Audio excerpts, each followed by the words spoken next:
please welcome onto the stage YP, the CEO of Ant International. Welcome.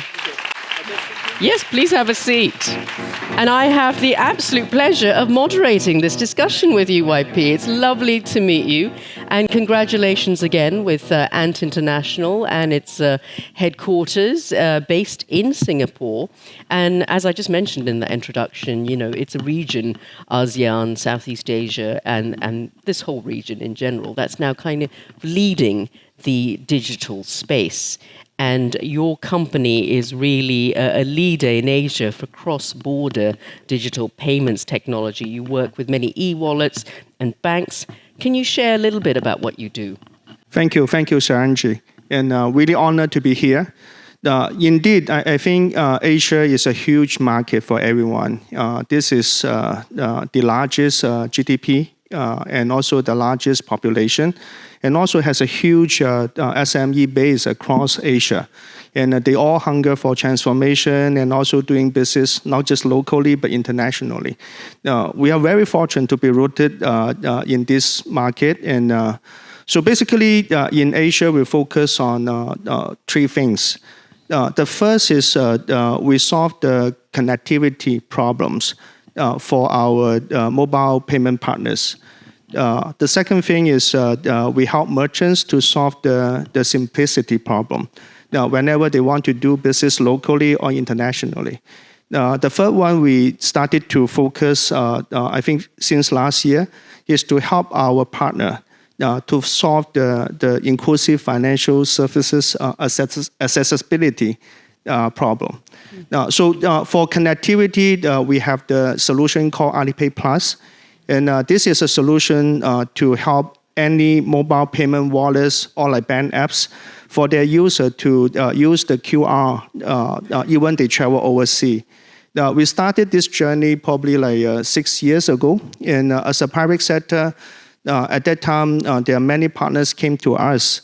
Although we already partner with them to help them to grow locally, like many e-wallets in Southeast Asia or even in Korea, their business still within the country, still a silo. Whenever their user travel overseas, the user journey actually stop. So at that time, we took the privilege to establish the Alipay Plus telco solution by partnering with all those wallet partners and bank apps. So far right now, we are able to cover 56 destination countries. The merchant acceptance end of last year already exceed 19 million. About 18 million for China, that's obvious, and we have proprietary merchant acceptance over there. And outside of China, we have 10 million merchant acceptance already across Asia and even outside of Asia. So this number grow very fast. Every year we try to double this number. Our ambition is like by end of 2026, we hope to cover at least 14 million merchants outside of China. So this actually will help a lot of partners to grow their business and create stickiness. In terms of the simplicity, for Asia actually is a very diversified market. We were helping a lot of partners to develop their business across Asia. For example, like Lazada, we were helping them to provide the payment solution. So for Southeast Asia alone, every year we help them to manage over 300 source of payment. Source of fund. And every year we have to retire and add in about 10%. So it's unthinkable for a smaller company if they want to handle this kind of complexity. So to help them, we offer payment as service, and we help them to orchestrate multi-acquirer, multi-markets. We also help them to manage the liquidity and by offer the World Account solution and also the AI-driven FX solution. So by doing this, with one-step solution, single bond contact, they can handle everything from payment, from liquidity, from FX settlement. Hopefully, this can continue to grow within the region, and we were able to help a lot of merchants, especially the small guy, to continue to grow. For accessibility, we started this journey last year. At that time, there were many partners came to us saying that although they started the buy now, pay later for to see, it went very well. However, they always have some problem to do it for SME. For unsecured loan, without any collateral to offer loans to SME, most of the time they are not able to manage the NPL. And the bad debt ratio always high, or they have to maintain a small bad debt ratio, but the approve rate is very low. So at that time, we were not that sure whether our solution in China can be replicated outside of China, because the infrastructure, data sufficiency is totally different. So we actually took the hardest way, and we selected Bangladesh as a starting point. So in terms of infrastructure, in terms of the market readiness and the data sufficiency, probably it will be the lowest. Okay. And however, after 1 year practice, and we worked together with Bcash in Bangladesh, the end result actually very, very promising. It proved that our solution, our best practice, still relevant outside of China, even like the market like Bangladesh. So the NPL we were able to maintain below 3%, but the approve rate within 12 months 8 times bigger. Okay, so there are more customer, the underserved customer, no matter merchants or end user, they were able to access to those the inclusive financial service provided by Bcash and by joint hands with us. So I think coming years we will put a lot of effort in to expand this, to help a lot more partners to provide better service to the SME for financial services. Yeah, I mean, that's just mind-boggling what you've just mentioned. That's not just a little bit of what you do. It is a mind-boggling number. And as you say, the plan is by 2026 to have 40 million customers outside of China alone. And of course, you have multiples in China. Interesting, you mentioned some of those markets. You mentioned, of course, ASEAN, Korea, Bangladesh. What about right here in Japan? How are you teaming up with local SMEs in Japan who might need a little bit of your magic dust to help them with interoperability, to help them with cross-channel payments, as you say? And it was particularly interesting because yesterday we heard a wonderful example of a local Japanese sake maker that decided to go international. But how could Ant International come in and help another small Japanese SME to internationalize? Thank you. That's a great question. We always have a special relationship and feeling about Japan market. Maybe many of you probably don't know, and although we are the inventor for QR payment, but the QR code actually invented in Japan. Right. Okay, and the QR already become the entrance point for digital economy already worldwide. And so for Japan, we also have a very good partnership with SoftBank, a lot of local partners, and not just wallet, but also JCB and banks as well. Throughout this year, we were able to bring Alipay Plus to Japan. We are very, very grateful about these opportunities. We started this 2 years ago, and during the pandemic. Although we still face a lot of challenge and difficulties during the pandemic, throughout these 2 years, we were able to keep expanding the merchant acceptance. And so right now, I think we already help 16 wallets worldwide to come to Japan. Right now, the merchant acceptance, probably we can cover about 60% to 70% of the total universe. And in terms of the total spending from those wallet users, it accounts about 10% from those country tourist spend. So right now, our GMV and our daily active transaction actually going very fast. But most importantly is we are not like Visa and MasterCard. Most of the time, our merchant acceptance, we're talking about the small guys. And those small guys may be accepting card, the terminal, and the cost of the acceptance probably is high. And but throughout QR, which is more inclusive, we were able to help a lot of travelers, okay, to spend for those small guys, restaurant and small shops. We are very proud about that. We continue to promote this, and hopefully the Japanese small merchants will get more benefit from the tourism. The second thing we do, just like you mentioned, the sake case, and I noticed that yesterday, and very impressive.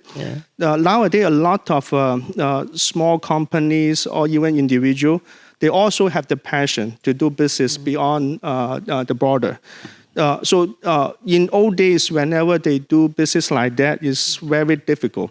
If you go to a new country, you need to open a bank account, go through a lot of KYB and compliance, and also handle the payment complexity I just mentioned.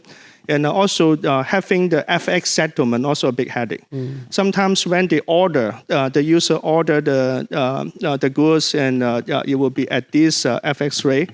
But somehow, touch wood, something happened when it has to be like returned the money. The FX rate probably will go like this, okay? This kind of fluctuation, normally only the big company can handle that. And so for us, the solution for that is we come up a solution called World Account. With this World Account, a small company, whenever they want to do international business, they can just open the World Account probably within 10 minutes, the fastest, okay? And with this World Account, they can receive money over 100 countries locally and do the payout as well. And also, back end, we actually built up a very sophisticated real-time payment, cross-border settlement system to serve those small guys. So those small guys, they can even enjoy 24/7 settlement and almost real-time. And also, we use AI to predict the needs for each currency, for each market, each merchant, each day. By doing this, we were able to significantly reduce the cost of the FX. And we were able to do that for over 43 or 45, I can't remember the exact number. So nowadays, those SME, and even they are not that big, they can still enjoy the state-of-art financial services whenever they go outside. Yeah. Gosh, I mean, you're doing so many incredible things that most of our time's been taken up. We've got only a couple more minutes, so I'm going to get to the most interesting questions as well, which is your personal point of view in terms of the one most exciting fintech development that you see on the horizon, not just for your company, but pretty much everyone here and beyond in the fintech community? To me, if I need to single out one thing, I think nowadays we were very excited that the policymakers and regulators actually at the forefront to drive the innovation. And it's not like 10 years ago, and everything is bottom up from the private sector. So I think central banks like MAS and also like Japan central bank, a lot of central bank, like Brazil as an example, the open banking initiative and digital asset initiative, actually this will give private sector and also the merchants and end user a very good platform to build on that. I take Brazil PIX as example. And so this open banking actually to us is a last gen open banking. It's programmable. And I think this year they're talking about not just recurring payment, but also like whenever the end user has very little fund, okay, they can still make the payment happen to do the debit. And this actually can create a credit function. So a lot of innovation at the private sector will come after this infrastructure build out. So we are very grateful and to be part of this journey, and hopefully under the guidance for many countries, central bank and this kind of top-down initiative, the whole industry will get benefit from it. Yeah, absolutely. And of course, yesterday on day one of the Japan FinTech Festival, the one overwhelming theme through a lot of the conversations, and in fact, in the afternoon, we had a series of conversations absolutely geared towards AI. How do you think AI is going to transform your industry, the digital payments industry? I think it will be huge. And I remember yesterday, Rari mentioned three things, and like how we avoid the bias and also the privacy protection and the workforce training. I think Rari was right.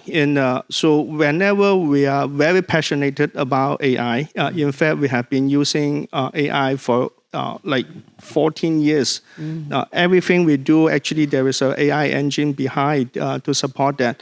But whenever we have new technology come up, and it will also bring new challenges. I totally agree what Ravi just mentioned yesterday. And I think the model risk itself is a new challenge. Yesterday, I have a conversation with my team, and they were suggesting, I just mentioned the AI-driven FX financial service, right? And right now, we have about 500 to 600 modeling in order to support that kind of services. And the team were very excited to see that there is a chance to make it a unified modeling, okay, to support all these forecasts, and it will be much faster, much accurate. But to me, my hesitation is like, actually the risk modeling will increase. So this, if one model have some problem, and probably the damage, you can ring fence it. But if you put everything together, become a supermodel, what if this model have some bugs and something wrong, which we cannot predict, okay? Then probably the damage will be huge. So we always need to take a balanced view. And another thing I want to point out is actually for the immediate threat, okay, and for AI is the fraud management, which already happening right now. I still remember last year, November, when I was in Singapore FinTech Festival. On the stage, I was saying that maybe AIGC will impose immediate threat for our KYB, KYC. Unfortunately, I was right. And so December, for our Vietnam business, okay, and we encountered the very first AIGC fraud issues. So we actually prepare for them. We have a forensic AI system to try to find out is there any photo were fake, okay? And after the AIGC comes up, we increase those model training, okay? And in Vietnam, our workforce business, and I think in mid-December, we started to spot the first case. And so there is one case come up. So people hold the ID card and take a photo. And most of the time, this is a standard procedure for KYB, okay? And so for that day, we spot that this photo was fake, okay? And it called our alarm. But at that time, we want to train our model. We keep monitor. So the coming 2 weeks. How do you spot the photo as a fake? I can spend like 1 hour to go through that. But I'm not the expert. Now, most of the time, it's like right now, fortunately, the AIGC is not that sophisticated yet. Okay, the computer power also has the limitation. Most of the time, they can only change the face and also the card itself. And by doing this, because the technology is not that good yet, okay, there is still some area we can spot like the shadow and this kind of thing. And so it's a very sophisticated forensic AI modeling, and we use AI to counter AI. Yeah, that's right. And so for the coming 2 weeks, there were in total, I think, 1,500 fake attempts for those KYB. So they use one photo with AIGC to fake all those ID and change the face. And so through this case, we actually build up enhanced model and to do this kind of AIGC forensic system. But this actually is a big alarm call for us. The AI, although we keep talking about the benefit, but the threat is very, very real. Absolutely. I was going to end, we have run out of time, but very quickly, if you could just tell us a sense of what's next for Ant International. I think we will continue to stay focused on promoting the tourism, promoting the international trade. and also promote the fintech development across Asia and also outside of Asia.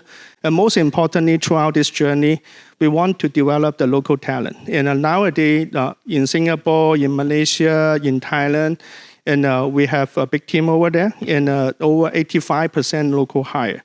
Yeah, we're pledged to do so in Japan, in Korea, and even in Europe and LATAM as well. In the end, I think with this tech development, with this talent development, with more tourism and with more international trade, grow and thrive, I think the world will be like re-globalized again, hopefully, and grow and thrive together. Yeah. All right. Well, that's a wonderful thought to leave it at. Thank you so much. It's been absolutely wonderful speaking to you, YP. A big round of applause, please, for the CEO of Ant International.